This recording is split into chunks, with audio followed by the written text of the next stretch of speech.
بھٹکے ہوئے کو لوگ یہ کہتے ہیں کہ 1400 سال سے پہلے سب کیا تھے؟ اسلام سے الگ تھے. اسلام تو 1400 سال پہلے آیا جب رسول اعظم تشریف لائے. یہ غلط ہے. اسلام 1400 سال پہلے نہیں، اسلام ہزاروں سال پہلے آیا اور جناب آدم لے کر آئے. فرق یہ ہے کہ اللہ نے سارے نبیوں کی امتیوں کو کمزور، ان کی سہولت، ان کی فیسلٹی کو دیکھتے ہوئے قانون میں تبدیلیاں کرتا رہا اور اس قانون کے حساب سے ناموں میں تبدیلیاں ہوتی رہی. مذہب اسلام جب آیا، رسول اعظم صلی اللہ علیہ وسلم جو شریعت اور جو قانون لے کر آئے، ہم پہلے ملت ابراہیمی پر تھے. ہمارے باپ دادا جو 1400 سال پہلے تھے وہ کس مذہب پر تھے؟ ملت ابراہیمی پر تھے. یعنی جو لوگ ایک خدا کو مانتے تھے اور جو لوگ ایک خدا سے زیادہ کی عبادت کرتے تھے وہ تو مشرک تھے. لیکن جو ایک خدا کو مانتے تھے ان کو موحد کہا جاتا تھا. موحد کا مطلب ہوتا ہے ایک اللہ کو ماننے والے. ان کے سامنے نماز نہیں تھی، ان کے سامنے قرآن نہیں تھا، ان کے سامنے روزہ نہیں تھا. کیوں نہیں تھا؟ اس لیے کہ ان کو تو کوئی پیغام سنانے والا 571 سال میں ملا ہی نہیں. اس لیے قرآن میں اور اسلام میں بتایا گیا کہ 571 سال میں جتنے لوگ ایک خدا کو مانتے تھے وہ مسلمان تھے، وہ جنت میں جائیں گے، اور جو ایک خدا سے زیادہ کی عبادت کرتے تھے وہ مسلمان نہیں تھے. پتہ یہ چلا کہ 571 سال میں بھی سب مشرک نہیں ہوئے تھے، بلکہ اس میں بھی لوگ کیا تھے؟ مومن تھے، ایک خدا کو ماننے والے تھے.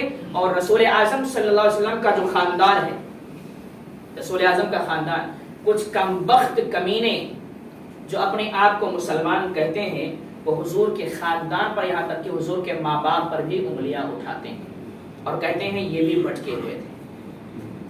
جبکہ رسول اعظم خود فرماتے ہیں، حدیث شریف ہے کہ میں ہمیشہ پاک صلبوں سے پاک پشتوں کی طرف منتقل ہوتا ہوا آیا ہوں. پاک صلب اور پاک پشت، صلب مطلب پشت پیٹھ اور شکم مطلب شکم. پاک صلب سے پاک پشت سے پاک شکم کی طرف یعنی پیٹ. یعنی ہمارا جو نطفہ ہے، رسول اعظم فرماتے ہیں میرا جو نور ہے وہ جن کے اندر گیا اللہ نے ڈالا وہ سب پاک تھے، وہ مومن تھے، وہ کبھی بھی بھٹکے ہوئے نہیں تھے. کیونکہ اللہ کو یہ گوارا ہو ہی نہیں سکتا کہ اپنے محبوب کا نور کسی غیر کے جسم میں یا کسی غیر کے پشت میں یا کسی غیر کے شکم میں ڈال دے. یہ گوارا نہیں ہو سکتا. کیا آپ یہ مانتے ہیں معاذ اللہ کہ ایک نبی کا نور جناب آدم سے منتقل ہوتا ہوا کسی مشرک کے یا اسلام کے خلاف کام کرنے والے کے پشت میں گیا یا شکم میں گیا؟ اگر یہ عقیدہ ہم مانتے ہیں تو ہمارے اوپر کفر لازم آ جائے گا. لیکن کچھ کم بخت جو اپنے آپ کو مسلمان کہتے ہیں، بڑی بڑی جماعتیں چلاتے ہیں، بڑے بڑے عقائد ان کے ہیں، وہ اس پر یہ عقیدہ رکھتے ہیں کہ حضور جب اعلان نبوت فرماتے ہیں 40 سال کے بعد معاذ اللہ نبوت ملی، اعلان فرمایا تو جو لوگ ان کے ہاتھ پر کلمہ پڑھے، بیعت کیا، وہ مسلمان ہے. اس سے پہلے چاہے ان کے ماں باپ ہوں، چاہے دادا دادی، چاہے جو ہوں، سب کے سب کیا ہیں؟ جہنمی ہیں. معاذ اللہ ثم معاذ اللہ. یہ ان کا عقیدہ ہے، یہ کوئی اور نہیں. جن کے بارے میں ہم اور آپ کہتے ہیں نا کہ کیا بیان کرتے ہیں، وہ تو نماز کی باتیں بتاتے ہیں، وہ تو 40 دن کے جماعت میں لے کر جاتے ہیں. اور 40 دن میں کی جماعت میں لے کر کیا جاتے ہیں؟ جو کوئی گیا ہے، اور جو گیا ہے ذرا ان سے مل لینا، پوچھ لینا کہ کتنے مزے کے مرغے آپ کو کھلاتے ہیں. وہ اب مرغے کھلا کے چربی بڑھاتے ہیں، اس کے بعد ایمان کھینچتے ہیں. بھیا آپ ہمارے قبضے میں آ گئے ہو، ایمان ہمیں دے دو، بھاڑ میں جاؤ تم.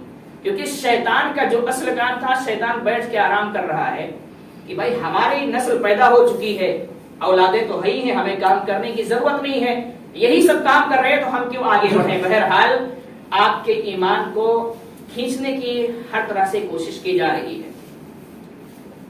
سوشل میڈیا پر آ جائیے تھوڑا سا.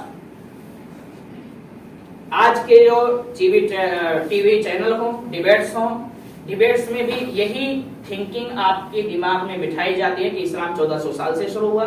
اس سے پہلے سب غیر مسلم تھے، ہمارے آباء و اجداد غیر مسلم تھے، اور ہمارے بھولے بھالے مسلمان ہاں صحیح بول رہا ہے. یہاں تک کہ وہ یہ کہتے ہیں کہ حضور سے پہلے انبیاء کرام کو بھی وہ اسی لسٹ میں لاتے ہیں. میرے عزیزوں، آپ اپنے دماغ میں یہ بٹھاؤ کہ ہمارا مذہب اسلام جو ہے وہ 1400 سال سے نہیں، بلکہ اس دنیا کے جو سب سے پہلے پیغمبر، سب سے پہلے انسان جناب آدم تشریف لائے وہیں سے ہمارا مذہب شروع ہوتا ہے. اسی کا نام دین بھی ہے, اسی کا نام مذہب بھی ہے, اور اسی کا نام طریقے مصطفی بھی ہے, طریقے آدم ہے, طریقے ابراہیم ہے. فرق یہ ہے کہ اللہ نے رسول اعظم کو ہر چیز انوکھی عطا کیا. تو جب مذہب کی بات آئی تو اس نے سوچا, قرآن کی بات آئی تو سوچا اگر پچھلی ہی چیزیں اٹھا کر دے دوں گا تو اس میں کیا خصوصیت ہے. اس لیے اللہ نے قرآن الگ سے دیا, اور جو دین دینا تھا اس دین کا نام اسلام رکھا, تاکہ میرے محبوب کی ہر چیز میں امتیاز ہے, ہر چیز میں خصوصیت ہے, تو اس میں بھی خصوصیت ہو جائے. عقائد وہی ہیں, پیغام وہی ہے, چیزیں وہی ہیں, نام الگ کر دیا گیا. کیوں کیا گیا؟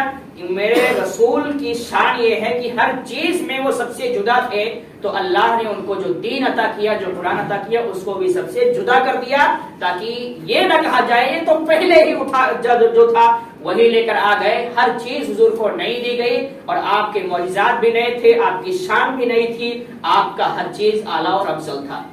تو یہ چیز جو ہمارے ذہن میں بٹھائی گئی, اس کو آپ اپنے ذہن میں بٹھائیں. میں آپ کو ایک بات بولنا چاہوں گا کہ جمعہ سے یہ سب چیزیں نہیں سمجھائی جا سکتی ہیں 15-20 منٹ کے بیان سے.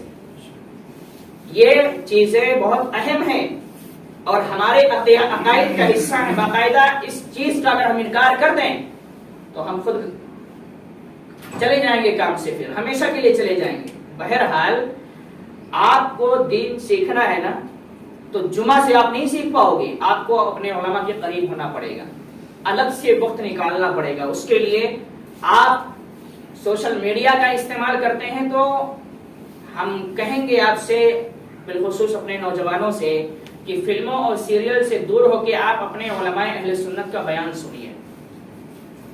قرآن ہر چیز کا علم آپ کو موبائل سے مل جائے گا. اگر علماء کے پاس جانے میں شرم آتی ہے, حالانکہ مرد کو شرم نہیں آتی ہے, مرد کو تو شرم آتی ہی نہیں ہے اور نہ آنی چاہیے.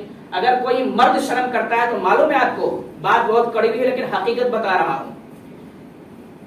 یہ حقیقت ہے اور حدیثوں سے ثابت ہے کہ اگر عورتوں کی کوئی کوالٹی مرد کے اندر آتی ہے, یعنی کوئی مرد ہے اور وہ عورتوں جیسی حرکت کرتا ہے, تو اس کے اندر مردانگی کی کمی ہوتی ہے. عورتوں کا جو وصف ہوتا ہے, عورتوں کی جو صفت ہوتی ہے, وہ اس کے اندر ہوتی ہے, جس کی وجہ سے وہ عورتوں والی حرکتیں کرتا ہے. یہاں تک کہ یہ بتایا گیا کہ جو مرد ہے اگر وہ عورتوں کے لباس کو پسند کرتا ہے, عورتوں کے رہن سہن کو پسند کرتا ہے, عورتوں کے کپڑوں کو پسند کرتا ہے, عورتوں کے پہناوے کو پسند کرتا ہے, تو مرد تو ہے لیکن اس کے اندر جو صفت پائی جاتی ہے نا, وہ عورت والی پائی جاتی ہے. اور ایسے اگر کوئی عورت ہے جو اس طرح کے کپڑے پسند کرتی ہے, جو مرد پہنے, مردانگی لباس ہے, مردانگی کپڑے ہیں, تو وہ عورت تو ہے لیکن اس کے اندر مردانہ صفت پائی جاتی ہے. یہ حدیث سے ثابت ہے. تو ہم شرم ہمیں نہیں آنے, اور خاص کر دین سیکھنے میں, شریعت سیکھنے میں, قرآن سیکھنے میں ہماری عمر اتنی ہو گئی ہے. امام صاحب کے پاس جائیں گے, 2 لوگ دیکھیں تو کیا کہیں گے, آج تک سورہ فاتحہ نہیں آتی. یہ سب چھوڑ دو یار. آپ 2 لوگ کہیں گے, ان کی شرم کی وجہ سے ہم آگے نہیں بڑھ رہے ہیں. کل تو پورا میدان محشر میں جناب آدم سے لے کر قیامت تک کی ساری قومیں موجود ہوں گی نا. ان کے سامنے جب حساب لیا جائے گا اور کہا جائے گا تجھے سورہ فاتحہ نہیں آتی تھی, تجھے قرآن پڑھنا نہیں آتا تھا, تجھے نماز, تب آج 2 سے ہم شرم کر کے بچتے ہیں, وہاں کیسے بچیں گے؟ وہاں تو کوئی راستہ نہیں ہوگا بھاگنے کا. تو وہاں کی شرم سے بچنے کے لیے آج بے حیا بن جائیں, یعنی بے شرم سے مراد وہ والا بے شرم نہیں جو معاشرے والا ہے, اور بے حیا سے مراد وہ والا بے حیا نہیں, یعنی شرم کو نکال کے پھینک دو اور اس طریقے سے اپنے اندر بٹھا لو کہ ہمیں دین سیکھنا ہے, چاہے ہم جوان ہیں, چاہے بزرگ ہیں, چاہے بچے ہیں, ہمیں جو ضروری چیزیں ہیں وہ سیکھنا ہے. آج وقت بہت مختصر ہو گیا ہے. جمعہ کے بیان میں ہر مہینے کوئی نہ کوئی نئی ٹاپک آتی ہے, اس کے حساب سے بیان ہوتا ہے, لیکن جو اصل چیزیں ہماری ہیں وہ چھوٹ جاتی ہیں. اس کے لیے اگر ہم چھیڑیں بھی تو چھوڑیں کہاں سے, یہ مسئلہ آ جاتا ہے. اگر کوئی ٹاپک چھیڑ دیں تو وہ ٹاپک مکمل ہوتی نہیں ہے, اور اگر بیچ میں چھوڑ دیں تو آپ کنفیوز ہو جاؤ گے کہ یار یہ بیان کر رہے تھے, یہاں چھوڑ گیا, اس کے آگے کیا ہے, اس کے پیچھے کیا ہے. وہ چیزیں مسئلے ہیں. اس لیے آپ سے گزارش کروں گا کہ علم دین کی طرف بڑھو, اور جو عقائد والے مسائل ہیں جس میں ہم کو آپ کو گمراہ کرنے کی کوشش کی جا رہی ہے, اس میں بھی ہمیں توجہ دینے کی ضرورت ہے. اللہ رب العزت کی بارگاہ میں دعا ہے کہ پروردگار عالم ہم سب کو نبی کریم صلی اللہ علیہ وسلم کی سیرت، جناب انبیاء کی سیرت، تمام انبیاء کرام کی سیرت کو سیکھنے کی توفیق عطا فرمائے، قرآن و سنت کے مطابق زندگی گزارنے کی توفیق عطا فرمائے۔ ایک اعلان سماعت کر لیں، کل انشاءاللہ تعالی آپ کی اسی مسجد میں عشاء کی نماز کے بعد جشن عید میلاد النبی کے نام سے ایک نعت کا پروگرام رکھا گیا ہے، جس میں نعت خواں محمد عرفات رضا نوری بھیونڈی سے تشریف لا رہے ہیں۔ آپ حضرات سے گزارش کی جاتی ہے کہ کل عشاء کی نماز یہیں پر پڑھیں اور اس نعت خوانی کی محفل میں ضرور شرکت فرمائیں۔ جشن عید میلاد النبی کے نام سے وہ محفل سجائی جا رہی ہے، نبی کی تعریفیں ہوں گی، نبی کی تعریف بیان کی جائے گی۔ ہماری ذمہ داری ہے کہ جہاں اس طرح کی محفلیں ہوں، ایسی محفلوں میں ہم ضرور شرکت کریں، آپ شریک ہوں، اپنے دوستوں احباب کے ساتھ بھی شریک ہوں۔ السلام علیکم ورحمۃ اللہ وبرکاتہ۔